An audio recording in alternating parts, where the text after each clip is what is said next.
Okay, hello everybody. I'm going to run over a quick review of SaberSim and their new Sims tool, and how it's kind of helped me with my DFS lineups.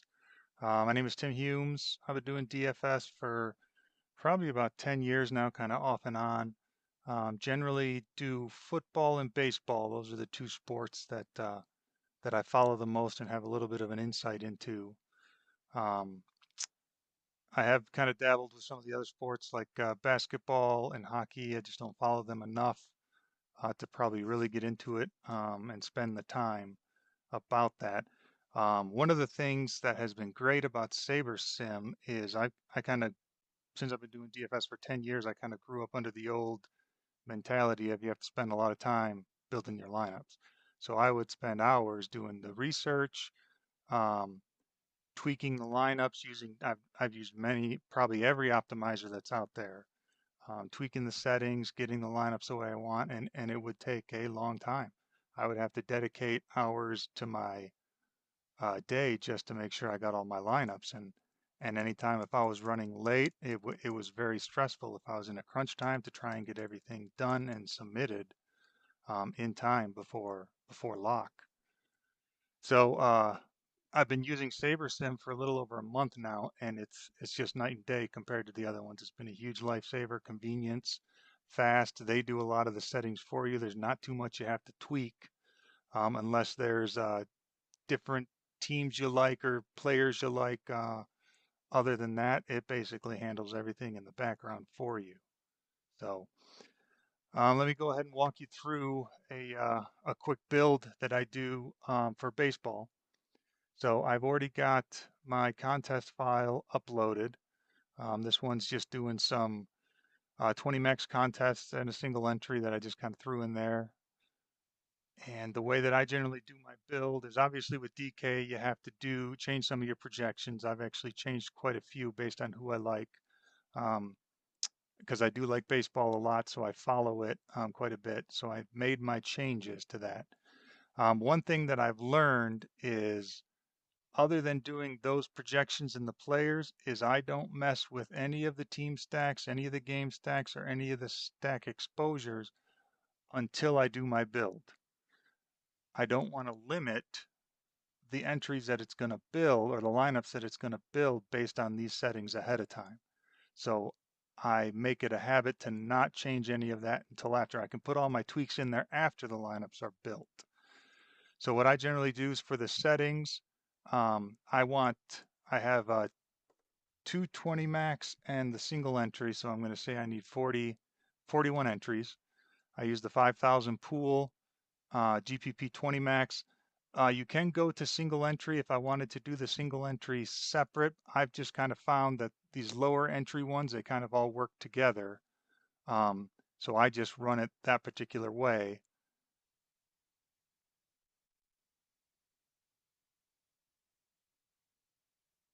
And then I'll go ahead and click build lineups. And this will build my lineups out of the 5,000 pool. So even though it's only going to build 41 lineups, it's going to give me 41 lineups. The actual pool that it's using in the background is 5,000. So as I tweak my settings, the 41 that it gives me will change from that 5,000 pool. And that's again why I said before, I don't want to make any of these tweak changes to stack size or exposures ahead of time. I want it to use all 5,000 um, lineups based on every possible scenario.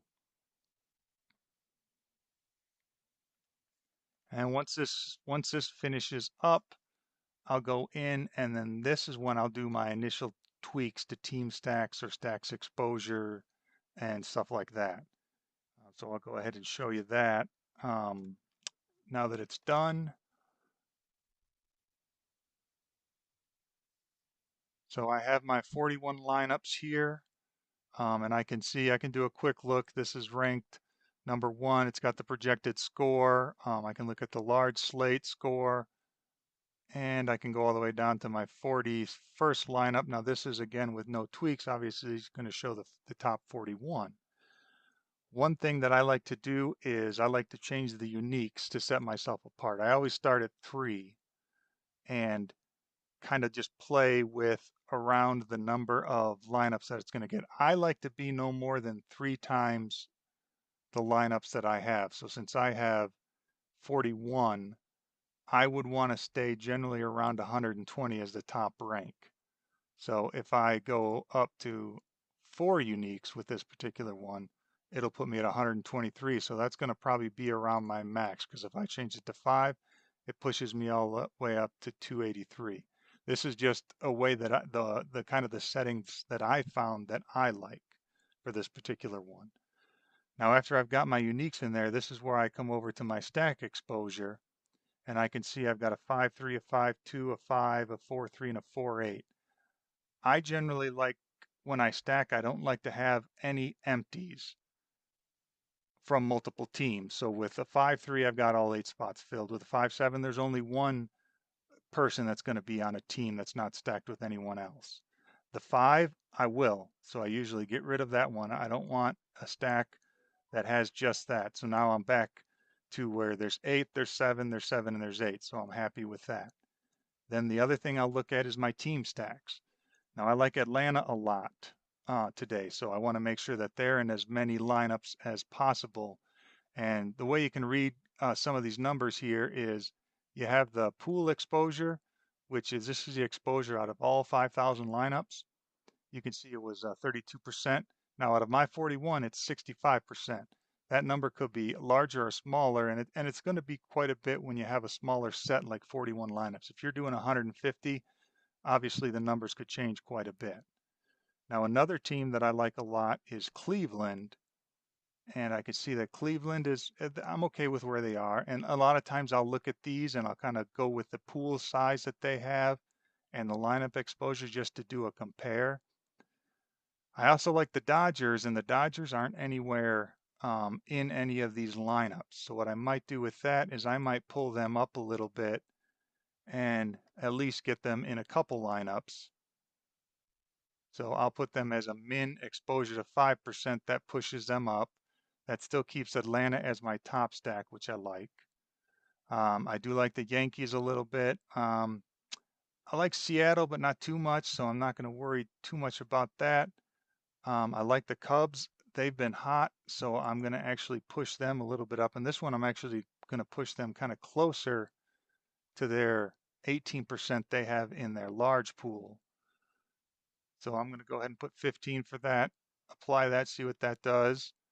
All right, so that keeps Atlanta high and Cleveland high like I like. Cleveland actually might be a little high for me, but you know what? I'm going to go ahead and trust the algorithm that Saber uses with that one. So now that I've got this kind of tweaked, I'm happy with these exposures. I can go back and double check my stack exposures, which they shouldn't change based on what I said before. Now the real power that they have is, so they've got these 41 lineups for me that I can submit, and there's a good chance that I'm going to do very good with this lineup. Well, the thing that they've added recently is the Sims tool. So now what that is going to let me do is I'm going to come back over here to my settings, and I'm going to come down here to the contest sim settings. Now I've already got this in here as my DK20 max, but I can kind of show you. What you do is you can set the field lineup based on what they have, and they have the flagship 20 max or the medium stakes 20 max. The medium stakes 20 max is what I have my entries in. And you can actually check that by going over to your contests, and they have a lot of the data for the particular contest there based on the file you uploaded. And you can enter, I've already entered the contest size is about 3,000. One of them that I'm entered is 3,200. One is 2,800. So just average it out to the particular contest size. Although I do need to go check what the percent is to first and the percent of entries paid. So if I go back over here, and this is where I can show you all of the data. So you'll see that they have percent to first is about 10% and about 23% is caching. Now you can do this for each individual contest if you want, or you can kind of like I do, since I'm not as I'm trying to save a little bit of my time, which is one of the things that I like about SaberSim, how it makes it easier. So I'm just going with this particular way of kind of going the generalized and doing all of the contests at once. So we're going to go ahead and go back to the settings. I didn't want to do that. Click the wrong button. I'll go back to my settings, go back to my DK20, and it was 10% the first that I was going to go through and 23% entries set. And I'm going to go ahead and run 50,000 sims. So this is basically going to take tonight's slate, simulate it 50,000 times. It's going to take one scenario where the Cubs light it up and simulate the contest in that scenario. Then it's going to, with particular players, then other players, and it'll basically run all of these simulations 50,000 times. So now that I have all of those settings set, now what I'm going to do is come over here and to the run contest sim, I'm going to click that button, and that'll actually take all of the lineups and run it into the simulation based on the settings that I had. So it's going to take and predict, not necessarily predict, but take all of those scenarios on how tonight's slate could go, play them out, and see how each particular lineup plays in that set of simulations and kind of give you the average number of data. Now, the first thing you want to do is when you have this, so as you can see by default with the 41, and based on my settings, I'm probably going to be very similar to where I was before. Actually, not quite. It pumped it up to 859 based on that. But the one thing you want to do is change the way you're sorting. Is instead of sorting by their Saber score, you want to sort by your settings that you set for your sim, and use the RA ROI, which will give you the best return on investment. Now, as you can see, that can dramatically change it. That even pushed it up to 1,234. But this one is giving you the best scenario based on all of the sims that it had to get the best return on investment for your lineups. Now, even after this is done and the sims are complete, you can still come in here and kind of change your settings based on the new data. So if you wanted to change your stack exposures or your team stacks, you could. Now what I have done is, even though I don't necessarily like this 4-2 stack because it has two potential unknowns out there, I'm okay with it because it's only in one of my lineups. So you know what? I'm going to go ahead and trust it, and this may even be a way that you can test and see how much things that you don't normally like, how they actually score, because I could be potentially limiting myself by not running this particular lineup. And if you want to, you can even see that particular lineup just by clicking the magnifying glass, and it'll show you what that lineup is right here. So I can look at this and I'll say, okay, you know what? That's actually not too bad. And then you can take that out or move that. You can delete the lineup. And then you'll have to change your lineups to get back up, or however you want to set it. So that's one of the advantages of this particular thing as well. And I actually took that out, so I need to go back and add that back in. So that's kind of the way that I've used SaberSim to do my lineups, and I've been pretty successful ever since I've done it. And I've only used them for a month, but I'd probably say for the last month that I've been using them, I've already been I've got a much better return on my investment than I did with any other method that I was using, and even if you combined all of my methods. So by far, I highly recommend SaberSim. And that was even before they started this new Sims. The Sims is fairly new, that one of the updates that they just recently released. But not to mention other things I want to say about them. Their customer service is awesome. I've submitted questions as I learned, and they get back to you fairly quick. They have a chat session. They'll email you. The customer service is very good. They also have a lot of video tutorials. Now, a lot of the other companies will have videos, but a lot of those are not necessarily on how to use the tool to best. A lot of them will be maybe reviews on who they like for that slate, or player reviews or stuff like that, to where SaberSim kind of does more videos on this is what you need to do to win your contest. And they simplify it. They also give you kind of, I've watched a couple of their tutorials I like on bankroll management, what type of contest to enter. So there is a lot of good stuff. They have data data engineers in the background, data scientists in the background that are running through these data. So I would highly recommend them. I've been very happy. And this is kind of how I use the tool, and this is what I have. And if you have any questions, go ahead and post a comment, and I'll let you know.